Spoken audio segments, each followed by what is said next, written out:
India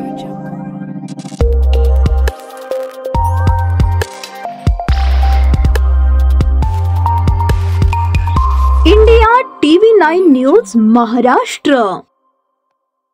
Solapur जिल्ह्यातील पंढरपूर तालुक्यातील कासे गावात एकाच कुटुंबातील चौघांनी आत्महत्या केल्याची हृदयद्रावक घटना घडली आहे। मृतांमध्ये महमाजी आसबे, त्यांची पत्नी मोनाली, मुलगी ऐश्वर्या आणि मुलगा कार्तिक यांचा समावेश आहे। रविवारी घरगुती वादातून मोनालीने रागाच्या भरात दोन्ही मुलांना घेऊन विहिरीत उडी मारली, यात तिघांचाही मृत्यू झाला।